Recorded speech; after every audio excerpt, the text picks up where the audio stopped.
Welcome everybody to another weekly webcast from NRL Consulting. Today's session is called Moment of Truth. Should you stay or should you go? NRL is very excited about our recent win of the Oracle Analytics Partner of the Year Award. We not only won the North American Analytics Partner of the Year Award, but also the Global Analytics Partner of the Year Award. We specialize in EPM and analytics technologies, and we're really excited to share our knowledge with you today. My name is Opal Alapat, and I am the Vision Team Practice Lead at NRL Consulting. I am a Cloud Oracle ACE Director. I am certified in multiple cloud technologies, as well as the author or the co-author on our cloud books. And one of my main roles here at NRL is leading what we call cloud assessment projects, which are projects that are designed to help customers figure out their own successful cloud journey. We usually spend a couple of weeks with the customer, asking a whole bunch of questions as we assess their particular situation and then develop a roadmap and a plan for their cloud journey.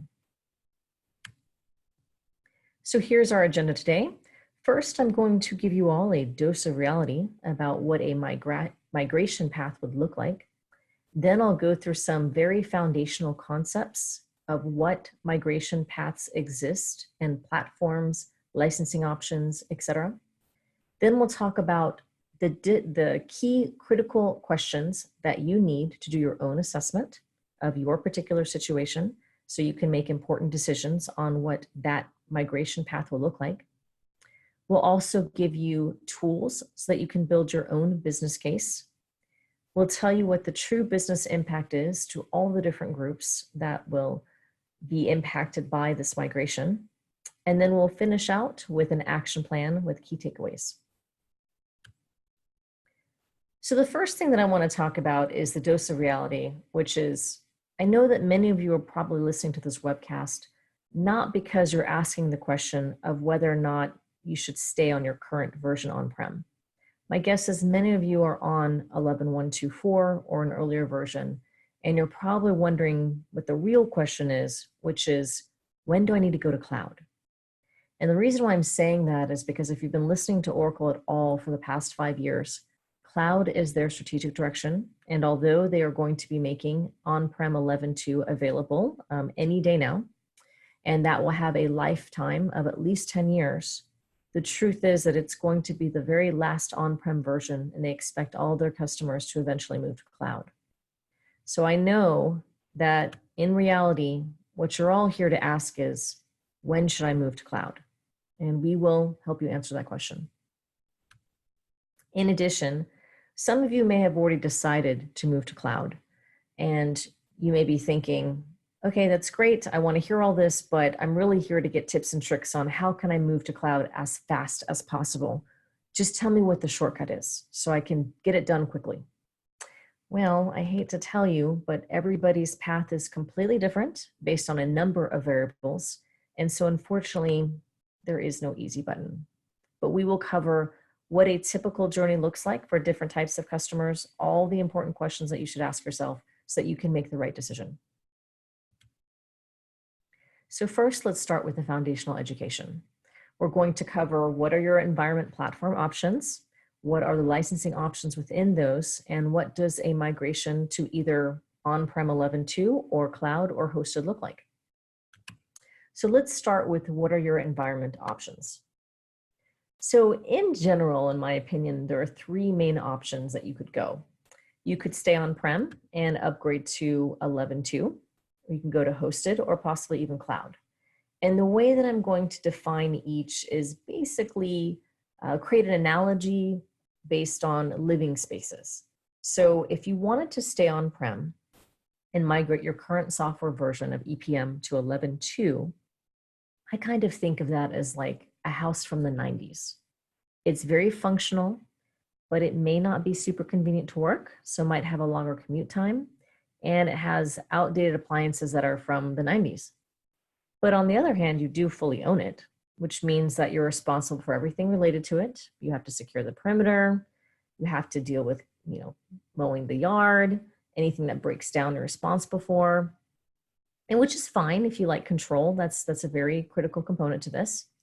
And when you think about houses, you probably had to pay a high down payment and even still pay a mortgage for many years afterwards, which we call maintenance fees in the Oracle world. So let's say that that option is great, but you kind of want to hear what the other options are like. So let's talk about hosted, which is you have your on-prem software, but in someone else's machine. So I think of that as like a condo from the last decade. So it's very functional. It's also convenient and closer to work, has newer appliances than a house from the 90s. You do own the things in it, but theoretically someone else kind of owns part of it too, because it's part of a building. You have shared responsibilities with the owner of the condo building, and they probably secure the basic perimeter, meaning that they might have a doorman or a security person posted downstairs. And then with a condo, much like a house, you probably pay a high down payment, but you're still on the hook for those condo fees, which is what we call hosting fees in the hosted world. So very similar to on-prem, except that you're essentially giving up control of the infrastructure. Usually the hosted environment will take care of like your server, your hardware, things like that. So then finally we have cloud. And if you listen to any of the advertising around cloud, it looks really snazzy, doesn't it? So I think of that as more like a high-rise luxury apartment where it is super convenient to work. It's probably right next to work, has brand new high efficiency appliances, very much like a condo in a house. You own your personal things in it, but let's be completely honest, the walls are not yours in an apartment, it's a rental. There are shared responsibilities, but there's more push to property management, and they also have to secure the perimeter. And for an apartment, because you don't really own it, you're going to be paying monthly rental fees, which we call subscription fees in the cloud world. So hopefully that kind of explains, what your paths will look like from a platform perspective. And it's up to you to decide which one is the right decision for you. So some advice I would just offer that you do need to think about the long game here and think about this in terms of your future state. So if you do on-prem and you go to 11.2, we know that you have at least 10 years. And we don't know how much longer beyond that. Oracle is at least promising 10 years. But at some point in time, you may have to move to cloud or hosted or something else. And so what does that look like as far as your time frame goes? In the meantime, though, let's be completely honest. Although it's called Oracle EPM Cloud, there really is no such thing as a 100% Oracle EPM Cloud. There's always going to be some on-prem components, meaning if you have FDME and you decide to stay with FDME, that's an on-prem technology. If you have any kind of automation and batch scripting, well, that has to be done on a management server somewhere, right? You can't be running those scripts from your laptops. And of course, there's client software that has to be installed on-prem to laptops. So there really isn't such a thing as 100% Oracle EPM Cloud. So everyone's pretty much going to be in a hybrid world. And so if you want to slowly migrate, to cloud or hosted, you can do it in piecemeal, and we'll talk about that. So what are your licensing options? We know that you have on-prem, hosted, and cloud as your 3 environment options. What are your licensing options for those? So Oracle EPM On-Prem version 11.2, Oracle has stated is the last on-prem version that will be released. And luckily we have a pretty long runway with it. They will support it until at least 2030. But what you should know is if you decide to stay on-prem and move to 11.2, or if you decide to go hosted and stay on 11.2, you have the same issue, right? Which is that eventually on-prem is going to go away. So that's something to think about. The other thing that you should know about 11.2 is that this version will not support all features from the previous on-prem releases, and it will have only some parity with cloud. The goal is not for EPM to have full parity between 11.2 and cloud. That is not going to happen, and Oracle has stated that. So just be aware of that. If you decide to go to cloud, then what are your different licensing options? So in June, Oracle revamped the entire licensing bundle for EPM Cloud, and they created 2 tiers. You have standard and you have enterprise. Standard comes with only a handful of products and only one single pod. You have to pay extra if you want any additional pods, meaning if you want more than one product. But it does come with the main technologies that are staple products in most EPM cloud environments. So you can have planning and you can turn on the modules if you want to, or you can do a limited custom plan.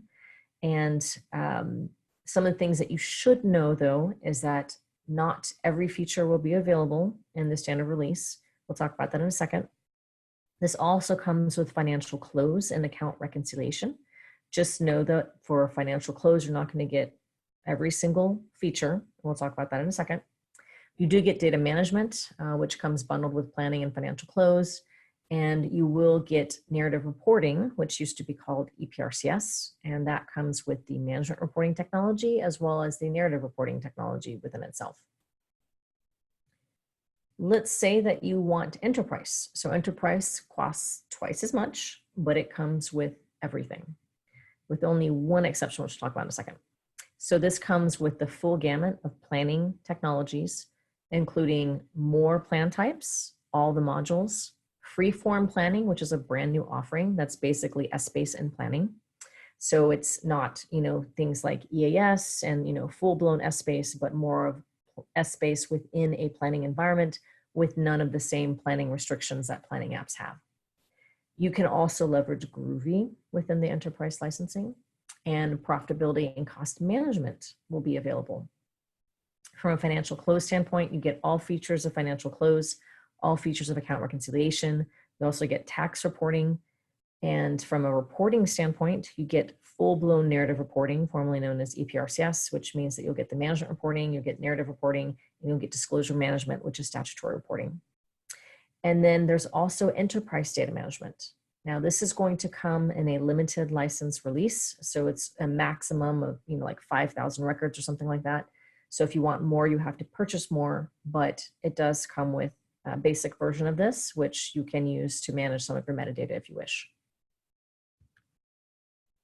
Now, some of you may be asking, well, what about Standalone Essbase, which is a pretty common technology to have with an on-prem Oracle EPM footprint. But what I will tell you is that in the cloud world, Essbase is not necessarily rolled into EPM. And what I mean is standalone Essbase. So if you have an Essbase farm that has many cubes on it, that's what we say that's what we're talking about when we say standalone Essbase. We're not talking about planning and other tools like that that use Essbase as their backbone. So in the cloud world, things are a little bit different. Essbase is no longer part of analytics, which is what it was bundled with before in OAC. And it's not as standalone part of Oracle EPM. There is a flavor of it with freeform planning, but it is not exactly the same thing. So in this new licensing world, it truly is standalone. It's called 19C, the next release, and the Bring Your Own Licensing, which is BYOL, is out today and available for purchase. But it should be coming out in a standalone licensing version for 19C as well as cloud, and released any day now. So some advice. This is where things get a little bit tricky, and it's really important for you to assess your architecture needs first, as this may impact your licensing cost. Let me give you an example. So from a planning standpoint, if you have on-prem Hyperion planning, let's say you have more than one application, and that's really what we're talking about, or HFM with more than one application. In the cloud world, if you're deciding to move to cloud, you can only have one maximum application per instance. And you get 2 instances per pod, so you get a test and a prod. And then that means that basically you'd have the same application in both, so that you can do your testing of software upgrades and things like that in one instance, and then you have your production instance. So that means, though, that if you decide to keep 2 planning applications or 2 HFM applications and not try to consolidate them, then that means that you need more than one pod to support that technology in the cloud, which then could impact your cost. Because if you go with the standard licensing, you can only have one. You have to pay additional fees for additional pods. In the enterprise side, though, you can have unlimited. So you really need to look at your architecture, make sure that you understand the product fit if you're moving to cloud, and also the limitations of some of the cloud rules. And then the final bullet point under this is, what does migration look like? So we've talked about what your different environment options are. We've talked about what the licensing options are within those environment options. Now, what does the actual migration path look like? So I'm just going to tell you right now, I mentioned this before, that everybody's journey to the cloud, or even 11.2, could be different. Although you all have the same destination in mind, which is to upgrade on-prem or go hosted or go cloud, the truth is that there's many ways that you can get there. If you are moving to 11.2 on-prem, here is the high-level 10,000-foot migration path. First of all, you have to wait for the appropriate version to be released. So they're going to start with, I think, Windows first, and then maybe release Linux like 6 months later, or maybe it's vice versa. So you have to figure out which operating system you're looking for and then wait for that version to be released. You may have to secure new servers. If you're on 11.124 or earlier, my guess is your servers could be as old as 5 years old, or even older. So you might need to have new servers to run the new hardware. You also need to ensure that all of your supporting software is the latest and greatest. And what I mean is your operating system, relational databases.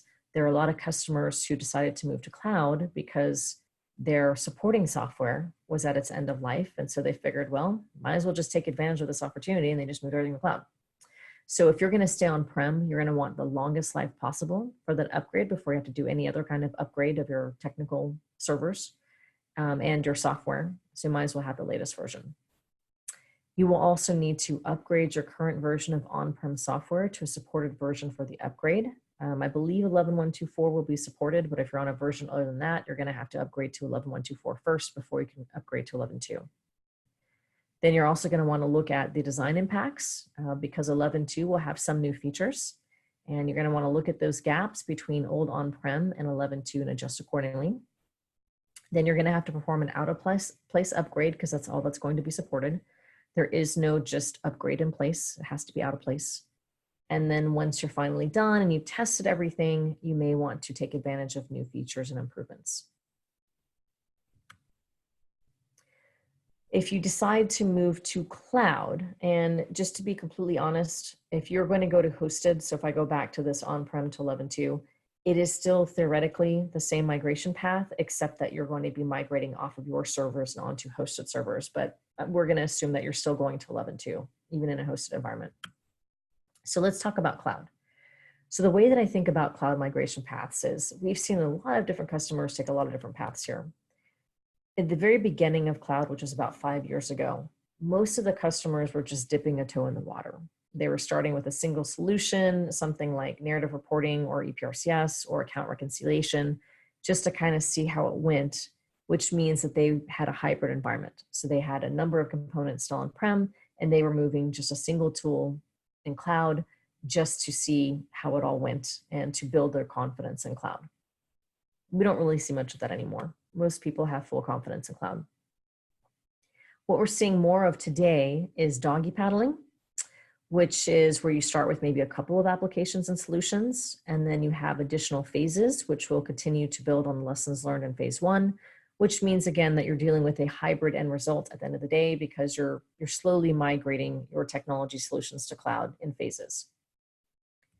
And then we have a lot of customers that are also just straight out swimming, which is that they will move their prominent application solutions first, the ones that are higher prioritized, which means that you're doing the heavy lifting up front, and then they'll have additional phases to move maybe their less prominent applications and solutions. And this, again, is a hybrid end result because we're talking about a phased approach. So they keep some on-prem solutions on-prem, they move some items to the cloud, and then it takes them several years to go through the entire process. And then finally, we do not recommend this, but we have seen at least one customer do this where they do a cannonball approach, which is usually we need to get everything to cloud as quickly as possible. So we're just going to lift and shift it. We do not recommend this, because I don't believe personally in the big bang approach. I think that you actually lose more money with all the mistakes that you make instead of actually being more cost efficient with your funds. In addition, if you just do straight lifts and shifts, then you're not taking advantage of all the new features and functionality that cloud has to offer, which really could significantly impact the efficiency of your end users. So some advice, I highly recommend that you take a phased approach, either the doggy paddling or the swimming. That's what a lot of customers are doing nowadays, and it seems to be more successful than what we've seen with the other phases, or sorry, the other paths. Also, very, very important, you're going to hear me say this several times during this presentation, but it is important for you to remember to account for change management, or you will fail. And I am not kidding at all when I say that. I'm very serious. We're talking about, even if you're staying on-prem or hosted, we're talking about a software upgrade. And it's really important that you take advantage of this new software investment and that you try to succeed as much as you can. And so with that, you really need a change management plan. How will you get the maximum adoption from your users? How are you going to train them? And when we're talking about cloud, the software changes potentially every single month. So how are you going to make sure users understand what those changes are so they don't get frustrated? And what about a training plan for your administrators? Again, we're talking about a software upgrade no matter which of these 3 migration paths you take. So your administrators will also have to be trained. So it's very important to communicate and to train and to maintain your change management plan during your project. And then finally, the last piece of advice here is many times getting there as quickly as possible will cost you more in the long run than getting there the right way. So if you decide to take the cannonball approach and you just lift and shift everything to the cloud and then decide to do mini projects later to where maybe you assess the design and you start to work in some of the features and functionality that exist in the cloud that didn't exist on-prem before, then think about how much that's going to cost you. You have to do multiple projects, which is going to take longer. It's going to be multiple disruptions to the business. And you're not going to take advantage of the efficiencies of doing the design impacts and the migration all at once. So sometimes it really may cost you more if you try to get it done as quickly as possible up front. All right, so now that we've done the foundational education, let's talk about your own organization's assessment. So this is actually one of the things that I do for a living here at Interrel, is I do what we call cloud assessment projects, where I will go in for about a week and I will do all sorts of assessment meetings to understand the business gap analysis, the technical gap analysis, and then work towards creating a timeline and a roadmap with recommendations for each customer. So let's go through some of those. And the way that we're going to approach this is I'm going to give you lists of questions. These are real questions that I ask on cloud assessments to help you understand the things that you need to consider. Now, let's be very clear, this is not a comprehensive list. I would not be able to fit in a full 3 or 4 days worth of questions and assessment time within a single 60-minute PowerPoint presentation. So I just have the examples here, but hopefully this will put you on the right track of where you need to go. So from a business gap analysis standpoint, what you're going to want to do is a deep dive on all of your major EPM and analytics processes. And you're going to want to ask yourself, can the technology enable process transformation in any of these and how? Can it enable new business processes with any of these new technologies and how? In addition, you're going to want to look at go live calendars. How does that impact current business calendars? And is there a chance to shorten some of these business calendars, maybe for your monthly close or your annual close, because you're taking advantage of better technology and better infrastructure? And are you a very large organization that has multiple groups with an Oracle EPM footprint? Is there a pressing need to have multiple groups migrate? Should one migrate before the others? Should they all go at once? How should you think about that? Should there be a dependency here? From a technical gap analysis, there's a lot here, to be honest. We're only scratching the surface. But some of the most critical questions to ask are, if you're on-prem HFM, should you move to financial consolidation and close in the cloud? That would be a huge consideration to make if you're thinking about going to cloud. Similarly, if you have DRM on-prem, should you move to enterprise data management in the cloud, which is a tool that has overlapping features with DRM on-prem? I've already mentioned this before, but what about the architecture fit, especially if you have a tool like Hyperion Planning and you're moving to Planning Cloud? How many pods are you going to need? Is there any way to streamline your planning applications? What about the modules that you have today? And what about the modules that you're going to want tomorrow? From a reporting standpoint, are you using FR today? And which tools are you using it against on-prem? If you're using it against Essbase, planning, and HFM, I'm going to tell you right now that you will not have the exact same situation in the cloud. FR works very differently in the cloud. It only works with the product that it's installed with. There's not a central server like you have on-prem that manages all the different reporting. FR gets installed to each application cloud product, and it only connects to that application cloud product. So maybe it makes sense to move to narrative reporting, which in many ways is akin to FR on-prem, meaning that it's a central server. It can connect to all different things like all of the EPM cloud applications, as well as OAC Essbase if you're on that legacy licensing. I will tell you right now that FR does not support Essbase Cloud in any way, shape, or form, and they will not support it. So these are some considerations to make from a reporting standpoint. Essbase, we already talked about this. If you have a standalone Essbase technical footprint right now on-prem, what is that going to look like in the future?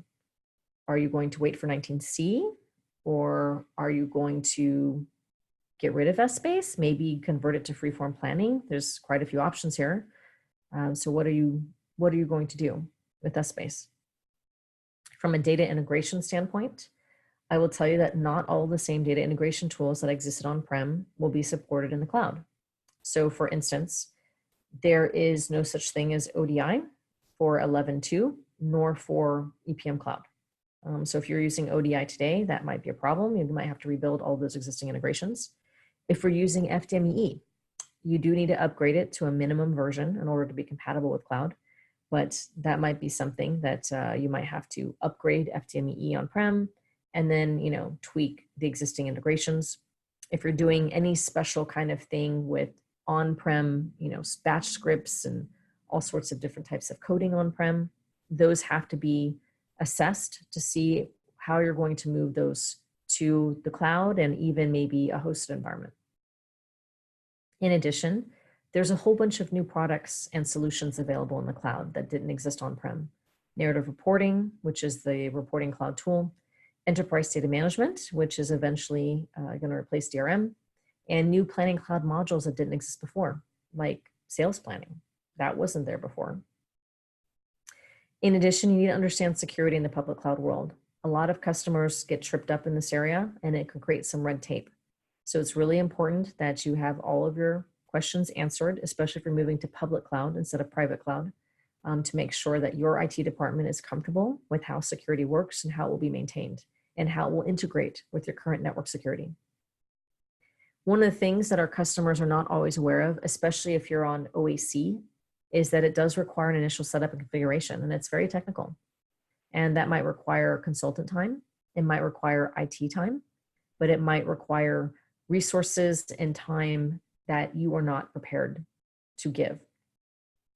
And then finally, as I mentioned before, cloud does not equal 100% cloud for Oracle EPM.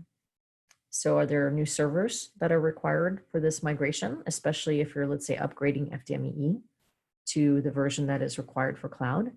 Or maybe you need a management server to run automation and batch scripts. So what servers are required and how long does it take to secure them? And how does that impact your timeline? Outside of the business gap analysis and the technical gap analysis is to look at your timelines and dependencies. Really, really, really important. If you have stakeholders that are making decisions for this migration, how long does it take them to turn around a key decision? Because that will definitely impact the timeline of a project. Also, what are the competing high priority initiatives at your organization? Who's involved? What are those due dates and timelines? What are all the different resources required and dependencies? What business calendars are impacted by this migration? And how can you navigate those with little disruption? What are the other important organizational events? Do you have folks that are international and maybe they take 2 months off during the summer? Does that impact the timeline? How will end users get up to speed on the new technology and how does that impact the timeline? And how will your administrators and developers get up to speed on the new technology and how does that impact the timeline?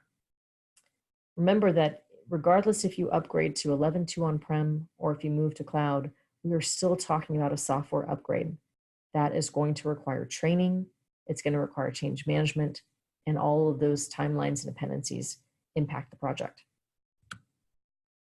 And then finally, some other important factors to consider that don't really fall into the other categories. Is there an overarching cloud first initiative by your CIO or CFO, and how does that impact the timeline? Are they forcing a deadline that you have to get to cloud in X months or X years? Who are those key stakeholders that are making important decisions on the project? Are they the right people? What is the process by which they will make important decisions? What politics are you going to have to navigate to migrate to this new software, and how does that impact the timeline?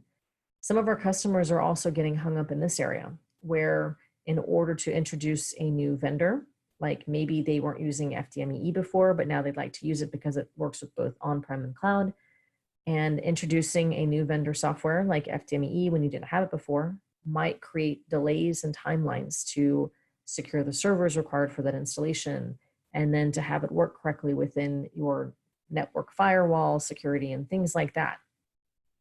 How many users will be impacted by this migration? How does that affect the timeline? There's a considerable difference if you have to train 100 users versus 1,000 users. How will your organization's culture accept and respond to the change?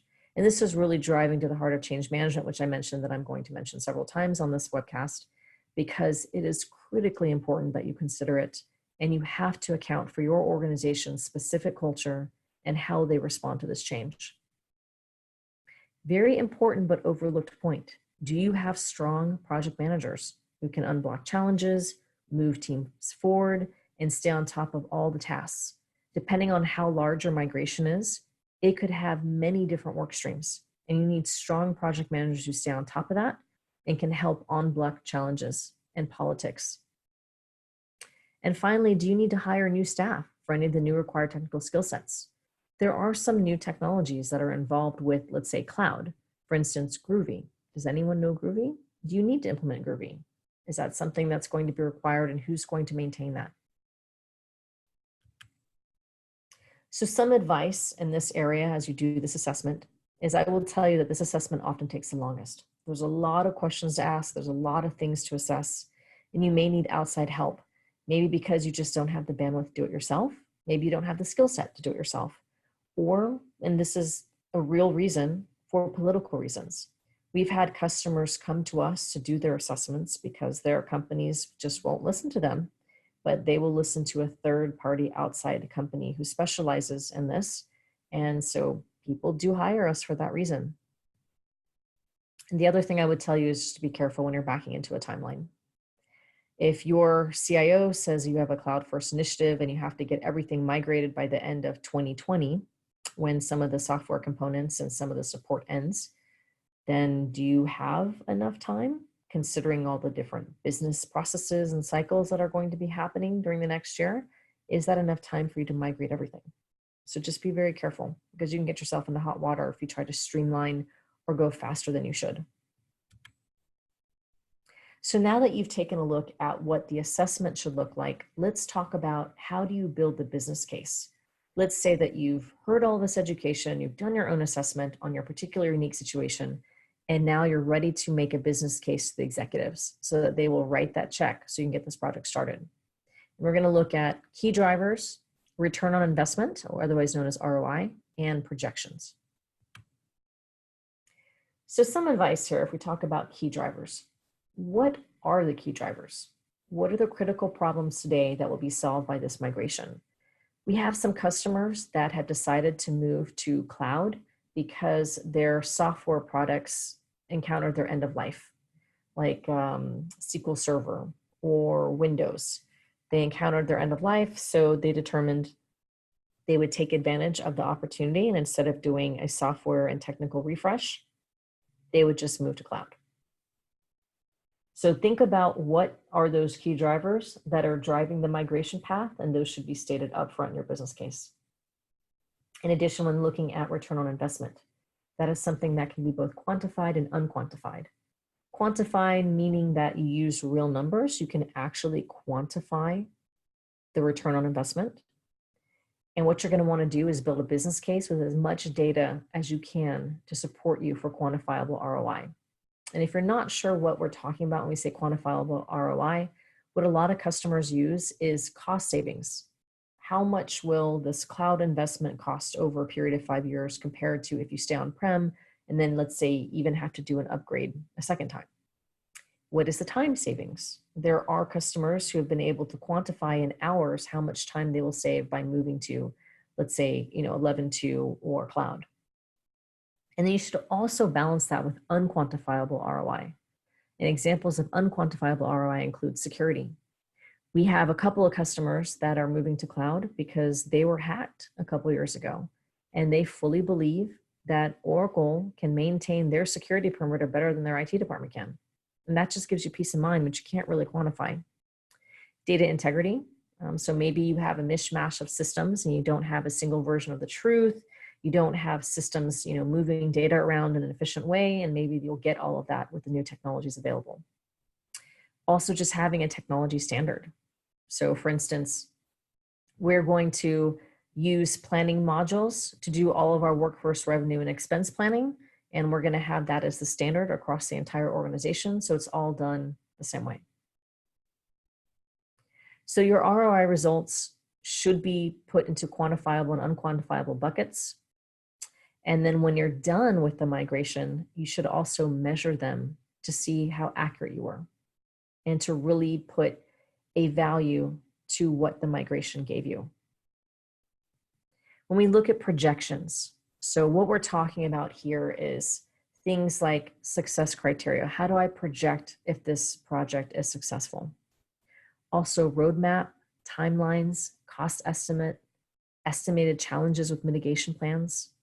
The roadmap should always include a timeline. It's usually multi-year. It just depends on how big your base is that you're trying to migrate, with the phases and dependencies outlined. And in some cases, we have customers actually provide multiple options. And so one could be stay on-prem, and the second one would be move to cloud. Third one could be move to hosted. You could have those as your options. Or maybe if you've decided you're going to go all in on cloud, well, here's one option where we try to get everything done within the first 2 years, and here's another option we try to get everything done in the first 3 years. So those are examples of different types of options that we've seen. If you want some real examples, these are ones that were submitted by customers to their executive management. So here's an example of ROI projection. You can see that this is actually a very large company. And so they did a lot of fancy calculations with total cost of ownership. They looked at things like net present value. They looked at how many hours they would save every single year over a period of 5 years. They even looked at the business benefit in thousands of dollars. So they went really far and above to estimate their ROI, since it was such a big project and it's a multi-year project. And I think they worked with Oracle to come up with this ROI projection. Here's a smaller customer. This is what their ROI looked like. So they were able to quantify in hours and money how much time that they saved by going to the cloud. And here's an example roadmap. This is a customer that is currently in process with their migration to cloud. And it shows you the different types of software technologies that they are migrating and what the phased approach looks like. You can see that this one goes over a course of basically 2 to 2.5 years. And they are actually in their migration right now. And then finally, let's talk about the business impact. So you understand your options, you've done an assessment, you understand how to build your business case. What is the real impact to the business? Let's talk about disruption, governance, and change management. So some advice. We see this happen a lot at customers, even with their on-prem environments, is to understand how each team will be impacted in different ways. And so it's critical to determine the roles and responsibilities up front and then adjust as necessary. And those will evolve over time, and they should. One thing that you're going to want to do is also to try to minimize the disruption to the end user experience as much as possible. We have customers that come to us and say, we would like to move to hosted or on-prem, and we need the end user experience to not be disrupted. So how do we do that? So definitely think with that in mind, because you want your end user adoption to be as high as possible, and they're not going to want to see a whole bunch of changes. If you don't already have one, create a center of excellence with the key role being played by the stakeholders, and their primary goals in the center of excellence include decision-making and governance at a minimum. So they're the ones who will make critical decisions on the migration project, as well as govern things like metadata changes, data changes, architecture changes, design changes, et cetera, et cetera. And then finally, as I've mentioned twice before, don't underestimate change management. This should be a key priority. And it should include, at a minimum, an effective communication plan and an ongoing training plan for all groups impacted by the migration. So here's an example roles and responsibilities matrix that came from a real customer. They newly acquired OAC Essbase, and they didn't, because it was a brand new technology that they didn't have before, they were trying to understand how the different tasks would belong to all the different groups that owned this technology solution. All right, so now we're wrapping up this session. So let's talk about the takeaways here. So what is the action plan? So as you can see, there's a ton of information available. So it's really important that you do your research. And then once you do your research and your assessment, you need to build your business case. Put together a plan and strategy that you can take to your executive team. And then finally, don't forget to set yourself up for success. Outline what the success criteria is. Measure the ROI. Think about change management. We've gone through a number of tips and tricks to help you make sure that your migration journey is successful. Okay, so if you have a chance, and I just want to warn you that this is a pre-recorded webcast, so any questions that you put into the chat and Q&A will get delivered back to me and I will respond to them. So please put any questions that you have in the Q&A and those will be disseminated to me and I will get back to you. So I am going to leave about a minute for everyone to do that and then we'll end the webcast. So thank you very much for joining us today and we will see you on a future webcast.